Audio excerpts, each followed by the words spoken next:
자, 똑똑해지는 방송 채널 제네시스 박입니다. 자, 오늘도 백문백답으로 풀어보는 주택세금 19번에서 24번 가져왔습니다. 자, 19번에서 24번은 여러분들 보시는 것처럼 지난번에 있었던 그 1세대 1주택 비과세와 좀 연관이 되어 있는 건데요. 1세대 1주택 비과세가 굉장히 좀 양이 많아서 제가 한번 끊었어요. 그래서 지난번에 몇 번이었습니까? 14번부터 이렇게 18번까지 한번 1차로 제가 했고, 이게 이제 쟁점 7가지 했는데 좀 어려웠죠. 그래서 제가 뭐 어설프게 하시는 것보다는 최대한 여기에 맞춰서 하고 상담 받고 좀 하시는 게 어떨까 이렇게 좀 말씀을 드렸고요. 그리고 이제 그 다음에 남아있는 게 이제 19번부터 24번까지 이렇게 있거든요. 그래서 이제 요거 이제 좀 설명을 드리려고 해요. 그래서 이렇게 좀 가져왔습니다. 자, 한번 보시죠. 자, 19번 가겠습니다. 조정대상 지역에서 종전주택을 보유한 1세대가 2018년 9.13 이전에 취득한 조정대상 지역 내 분양권 절반 지분을 2018년 9월 14일 이후에 배우자에게 증여하는 경우 일시적 1세대 2주택 보유 허용기간이 3년에서 2년으로 단축되는가. 그러니까 요거부터 제가 보여드릴게요. 지금 요거 질문이 많으신 것 같아서 그러는데, 이제 제가 하고 있는 세금 정규과정 자료에서 좀 하나 따왔거든요. 자, 2018년 9.13 대책이 있고 2019년 12.16 대책이 있는데, 요 두 번의 대책으로 일시적 2주택 비과세가 원래는 3년이었는데 그게 2년, 1년으로 바뀌었어요. 근데 이제 1번에서 2번 주택으로 이렇게 이사를 가지 않습니까? 그 1번에서 2번 주택으로 가는데 나중주택, 그 2번 주택을 언제 사느냐? 그거예요. 자, 그래서 2번 주택을 2018년 9월 13일 3년 전에 사면, 9월 13일 전에 사면 비록 조정해서 조정이지만 3년이고요. 2018년 9월 14일부터 2019년 12월 16일까지 하면 요때는 2년이에요, 2년. 그리고 나중주택을 2019년 12월 17일부터 하면은 1년이다. 그래서 요거를 여러분들이 좀 잘 아셔야 되거든요.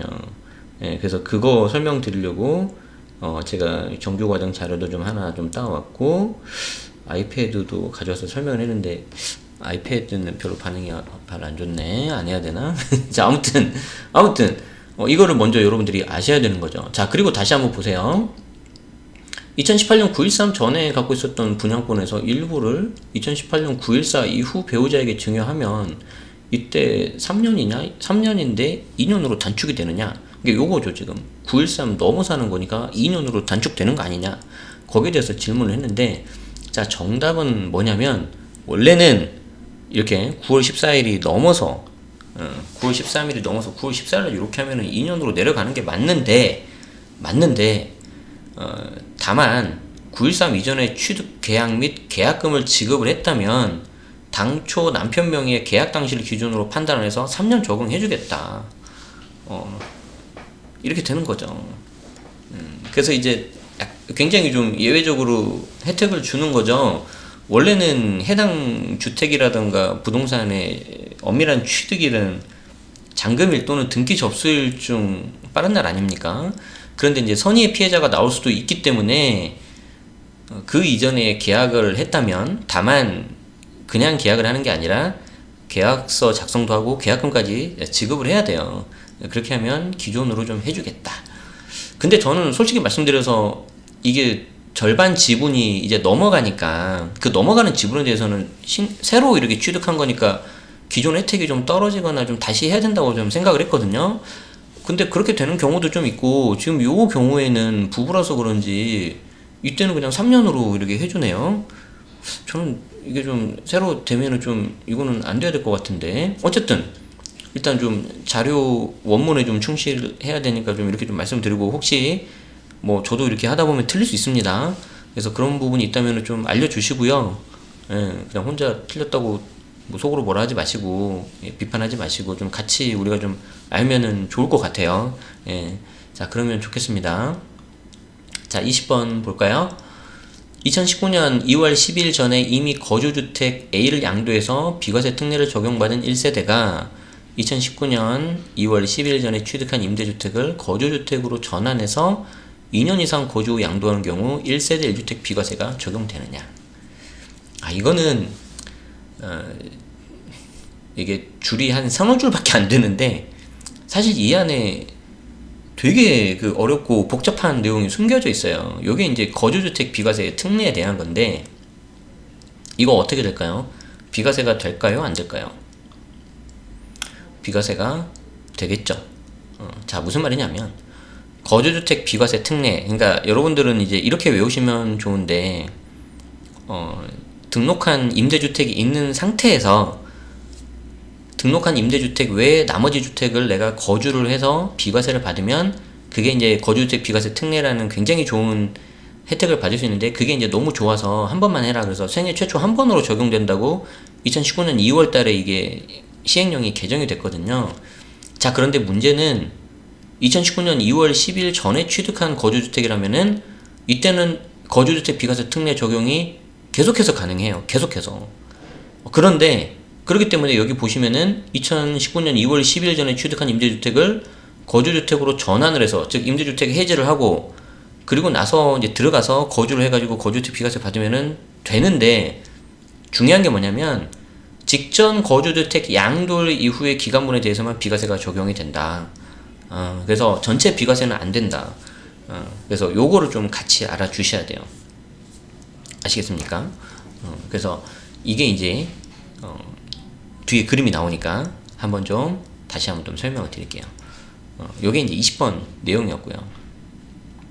20번 내용을 좀 설명드리려고 기획재정부에서 작년 2월인가 발표한 자료인데, 여기 보시면 개정 전 장기 임대주택을 보유한 임대사업자가, 그렇죠, 주택임대사업자만이 할 수 있는 방법이에요. 2년 이상 본인이 거주한 주택 양도 시 1세대 1주택으로 봐서 비과세를 하는데, 여기 보시면 횟수 제한이 없죠. 야, 이렇게 좋을 수가. 그랬는데 이 중에서 이제 임대주택을 거주주택으로 전환하는 경우는 기존 거주주택 양도 발생한 양도 차익에 대해서 비과세. 자, 그러니까 보세요. A에 대해서 비과세를 받았다. 그리고 나서 B주택으로 가는데 이 B주택은 기존에 있던 임대주택이 아니라 신규로 취득을 해요. 그러면 얘는 전체도 비과세예요. 전체 비과세. 그러니까 이거는 또 전체 비과세예요. 횟수에 상관도 없이. 자, 그런데 여기에서 내가 이제 또 요걸 또 비과세 받고 팔고 가는데, 내가 이제 기존에 있던 C주택으로 들어가면은 이때 C주택에 대해서 내가 이제 임차인을 내보내고 거주를 했을 경우에 C주택이 여기서부터 여기까지가 전체 보유기간인데, 요 기간은 A주택 비과세 기간하고 맞물리고요, 요 기간은 B주택 비과세하고 맞물리기 때문에 요 나머지 여기에 대해서만 부분 비과세가 된다는 거예요. 그렇죠? 자, 그런데 그러면 이게 뭐 얼마 손해보는 거냐? 또 그렇지도 않을 수 있어요. 왜 그러냐면 C주택이 요 하얀색 부분은 과세인데 과세되는 기간에는 별로 집값이 안 올랐어.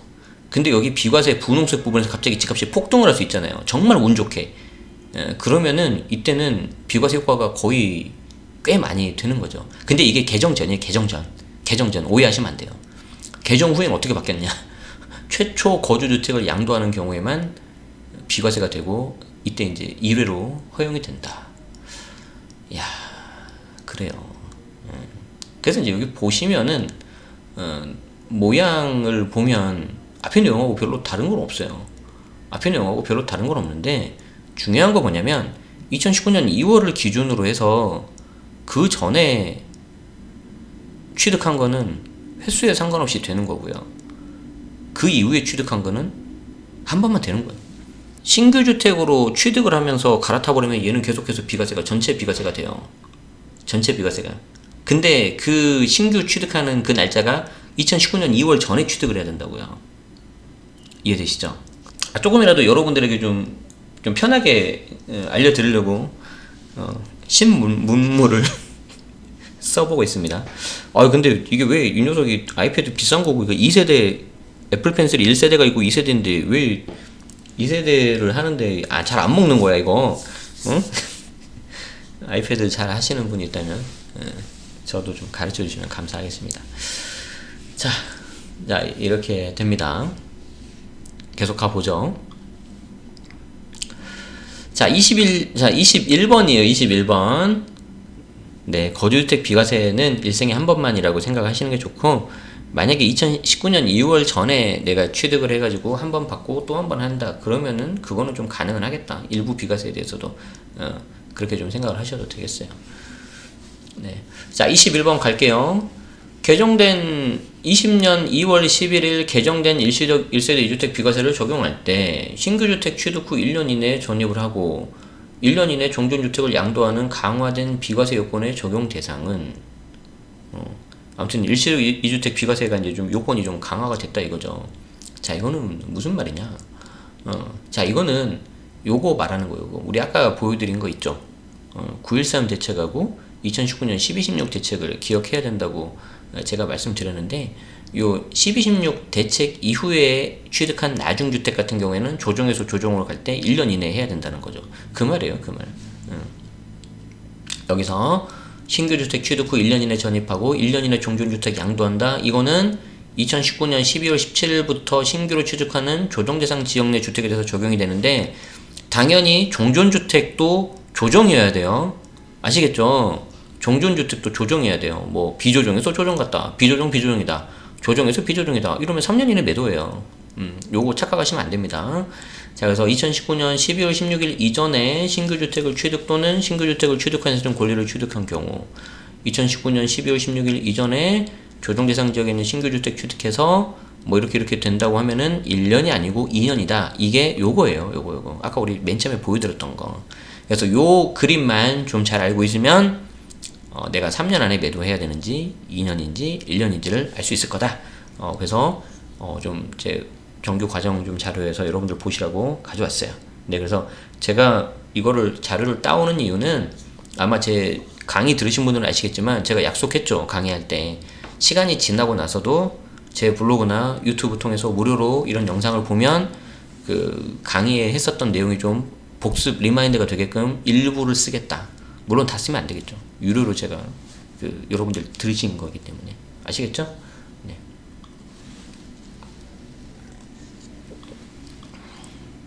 자, 어느덧 22번으로 갑니다. 자, 1주택자가 19년 12월 17일 이후 신규주택을 취득하고, 야, 이제 19년 12월 17일 나오니까 뭔가 12.16 대책하고 관련된 건가 보다 이렇게 생각하시면 되겠죠. 자, 12월 17일 이후 신규주택을 취득하고 바로 신규주택에 전입했으나 종전주택을 신규주택 취득 후 1년이 지나서 양도한 경우 양도세 부담은 어떻게 되느냐. 자, 이거 어떻게 되는 거예요? 이제 어느 정도 예상하실 수 있으시죠? 자, 12월 17일 이후 일시적 2주택 비과세에 있어서는 전입 요건과 중복 보유 기간 요건 모두 충족해야 된다. 그러니까 들어가서 살기도 살아야 되고 그 전에 주택을 매도하는 것도 해야 되고 그 두 가지 요건을 다 맞춰야 된다는 거죠. 이거 안 하면 비과세가 당연히 안 되겠죠. 그래서 신규주택에 전입은 했으나 기존 주택을 1년 안에 양도해야 되는데 그렇지 않고 1년이 넘어서 양도를 했다. 그러면 이때는 일시적 2주택 비과세가 적용이 되지 않고 다주택자로서 양도소득세가 중과되며 장특공도 적용이 되지 않아서 2주택자는 기본세율 10% 그리고 3주택자 이상자는 기본세율 20% 가산이 되는데, 여기서 이 내용이 없는 거 하나 말씀드릴게요. 자, 이게 이제 나중주택을, 신규주택을 사고 나서 종전주택을 언제까지 처분해야 되는 그 기간이라고 있잖아요. 그래서 9.13 이전에 나중주택을 하면 기존은 3년이고 9.13하고 12.16 안에 섞이면 2년이고 12.16 넘어서 하면 1년 안에 처분해야 되는데, 만약에 내가 사정이 있어서 2년 혹은 1년, 즉 강화된 일시적 2주택 비과세 기간에 못 맞춰서 내가 처분을 했다. 자, 이러더라도 여러분들이 포기하시면 안 돼요. 포기하시면 안 되고 3년 안에는 파시면 중과가 안 들어가고 일반과세가 돼요. 일반과세.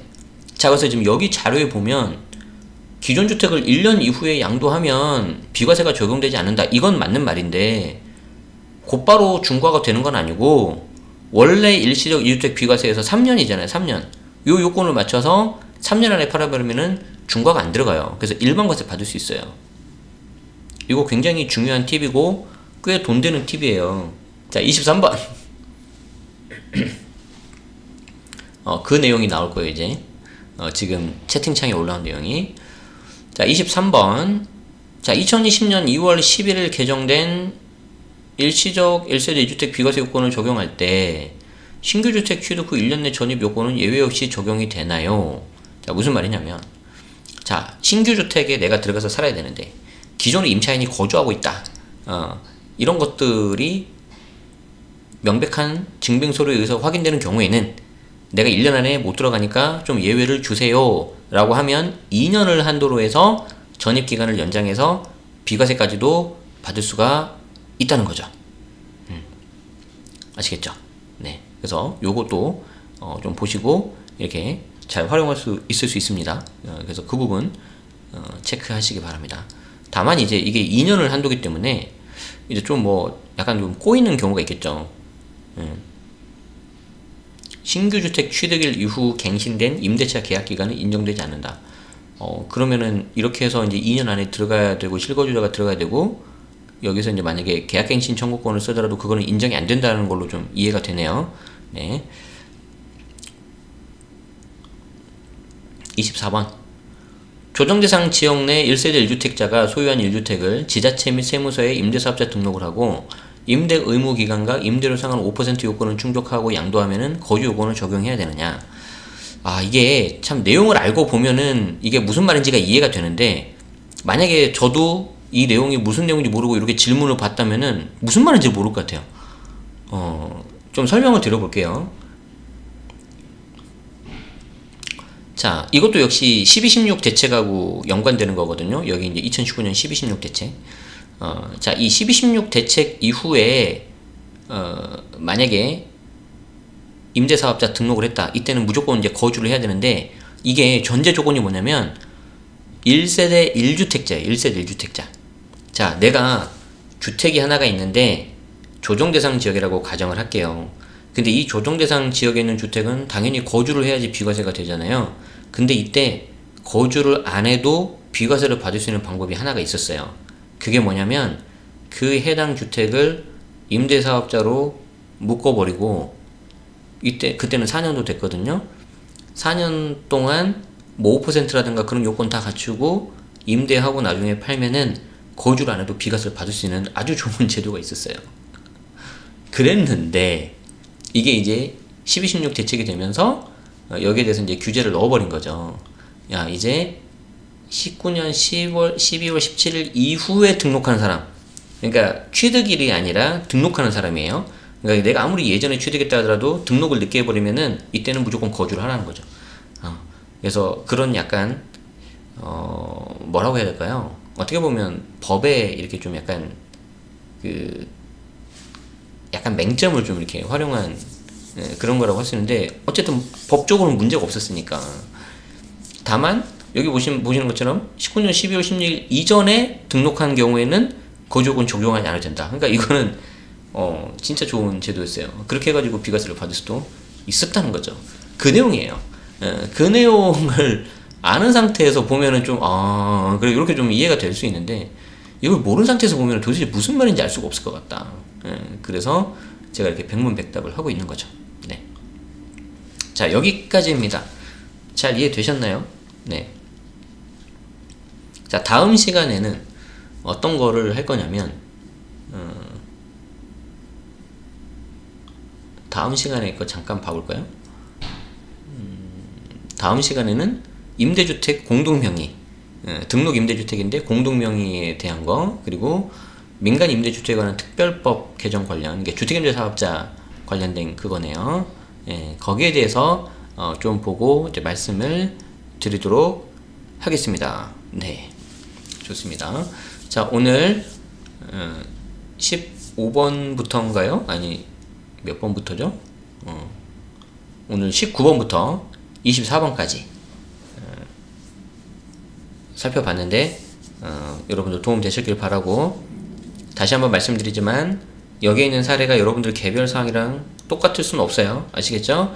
그래서 이거 좀 비슷하다 싶으면은 반드시 관련된 거 보시고 세무사 상담 받고, 세무사 상담도 최소 2명 이상 그렇게 받아가지고 여러분들 꼭 이렇게 절세하시면 좋겠고, 절세되면 제가 바라는 거 하나는 그냥 댓글에 아, 이거 영상 보고 나서 세금 좀 아낄 수 있었다, 고맙다, 이 말씀 써주시면 저는 너무 행복할 것 같습니다. 예, 정말입니다. 네, 다음 시간에도 잘 준비하고, 좀 제가 오늘 처음 하다 보니까 아이패드가 약간 익숙치 않았는데, 조금 더 매끄럽게 해가지고 여러분들 보시는데 불편 없도록 하겠습니다. 저는 오늘 지인 세무사님하고 맛있는 식사하고요. 또 우리 실무에서 또 어떤 일들이 일어나는지, 그리고 이제 조심해야 되는 건 뭔지, 그렇게 해가지고 정보 드리도록 하겠습니다. 여기서 마치겠습니다. 고맙습니다.